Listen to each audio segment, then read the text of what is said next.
लोकांनी लोकांसाठी उचललेले अस्त्र म्हणजे लोकशस्त्र न्यूज। सिंहस्थ कुंभमेळ्याच्या पार्श्वभूमीवर नाशिक शहरात कोट्यवधी रुपयांची विकास कामे सुरू असल्याचा दावा प्रशासनाकडून केला जात आहे। जगभरातून लाखो भाविक नाशिकमध्ये कुंभमेळ्यानिमित्त येणार असल्याने विविध प्रकल्प राबवले जात आहे। मात्र दुसरीकडे वर्षभर दशक्रिया विधी आणि अंत्यविधीसाठी रामतीर्थावर येणारे भाविकांच्या मूलभूत सुविधांकडे प्रशासनाचे दुर्लक्ष होत असल्याचा आरोप स्थानिक नागरिक आणि पुरोहित संघाने केला आहे। रामतीर्थावर महिलांना वस्त्र बदलण्यासाठी स्वतंत्र जागा नाही, बसण्यासाठी पुरेशी व्यवस्था नाही, सुलभ शौचालयांची कमतरता आहे आणि वाहनांसाठी पार्किंगची सुविधा उपलब्ध नाही। त्यामुळे दुःखद प्रसंगी आलेल्या कुटुंबियांना मोठ्या गैरसोयीचा सामना करावा लागत असल्याचे सांगण्यात आले। स्थानिकांचे म्हणणे आहे की गोदावरी गंगेचे धार्मिक महत्त्व देशभरात आहे। अलीकडील महापुरांमुळे परिसराचे नुकसान झाले असून त्याची दुरुस्ती आणि आवश्यक सुविधा उभारणे अत्यावश्यक आहे। सिंहस्थ सारख्या भव्य धार्मिक सोहळ्याच्या तयारीसोबतच वर्षभर सुरू असणाऱ्या धार्मिक विधीसाठी प्रशासनाने समान प्राधान्य द्यावे अशी मागणी होत आहे। पुरोहित संघाने राज्य सरकार आणि केंद्र सरकारकडे रामतीर्थ परिसरात महिलांसाठी वस्त्र बदलण्याची व्यवस्था, सुलभ शौचालय, बसण्याची जागा, वाहनतळ आणि इतर मूलभूत सुविधा तातडीने उपलब्ध करून देण्याची मागणी केली आहे। सिंहस्थपूर्वी या प्रश्नाकडे गांभीर्याने लक्ष देण्याची वेळ आता आली असल्याचे त्यांनी स्पष्ट केले आहे।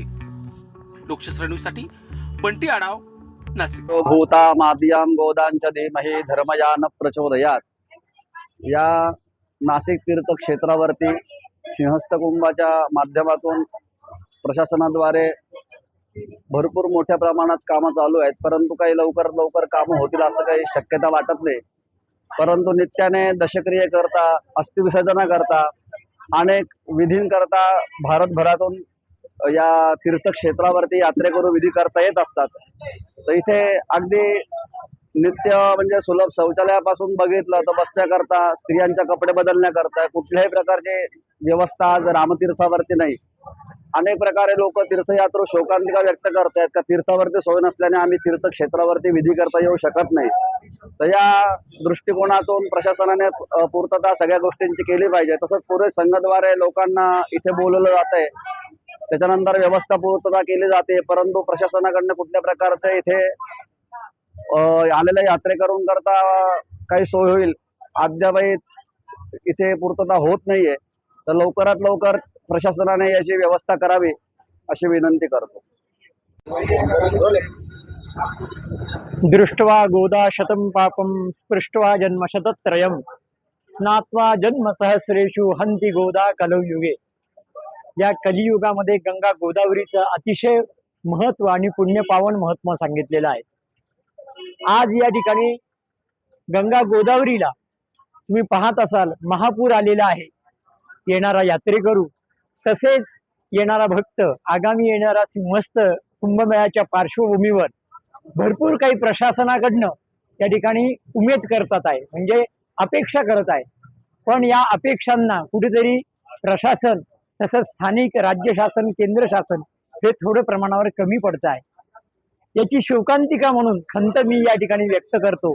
पुरोहित संघाचा कार्याध्यक्ष म्हणून मी प्रशासनाला ही विनंती करेन, कळकळीची विनंती करेल की या पूर आपत्कालीन परिस्थितीमध्ये येणाऱ्या यात्रेकरूंची आपत्कालीन व्यवस्था म्हणतो आपण ज्याला, त्याच्यानंतर पार्किंगची सुविधा, सुलभ शौचालयाची सुविधा या प्राथमिक स्वरूपाच्या करून देण्याचे त्या मी प्रशासनाला विनंती करेन।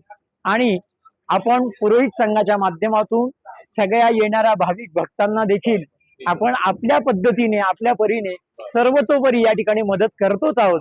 तरी कुठेतरी पुरोहित संघ थोडासा कमी पडतोय। प्रशासनाला विनंती आहे की लवकरात लवकर आपत्कालीन परिस्थितीमधील जेवढे काही आहे आपत्कालीन कक्ष त्यांना सतर्कतेचा इशारा देऊन या ठिकाणी पुरोहित संघाला आणि यात्रेकरूंना मदत करावी ही विनंती करतो। जय हिंद, जय महाराष्ट्र, जय गोदावरी। गंगा गोदावरी माता की जय। नमस्कार, मी चंद्रशेखर पंचाक्षरी, अध्यक्ष पुरोहित संघ नाशिक। आज नाशिकमध्ये जो कालपासून जो पाऊस सुरू आहे त्यामुळे जी पूर सदृश्य परिस्थिती निर्माण झालेली आहे आणि त्यामुळे जगभरातून आपल्या नाशिकला पंचवटीमध्ये आपल्या पितरांचं विधी मार्ग करण्यासाठी, अस्थि विसर्जन, दशक्रिया, पिंडदानासाठी जगभरातून भाविक येथे येत असतात। पण इथे आल्यानंतर कुठल्याही प्रकारची विधीसाठीची व्यवस्था किंवा कपडे बदलण्याची व्यवस्था इथे नाहीये.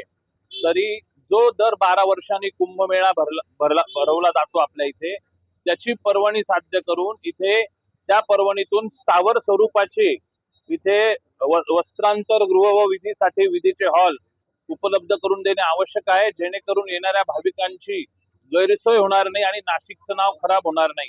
कारण की आल्यानंतर त्यांना रस्त्यावर बसून जेव्हा विधी मार्ग केले जातात तेव्हा आधीच ते दुःखामध्ये असतात आणि अशा पद्धतीने जेव्हा त्यांचे विधी मार्ग होता ते त्यामुळे नाराज होता आणि त्यांच्या विधींसाठी पण ते जे आत्मीयतेने भावनेने आले असतात त्यांची ती भावना पण दुखवली जाते.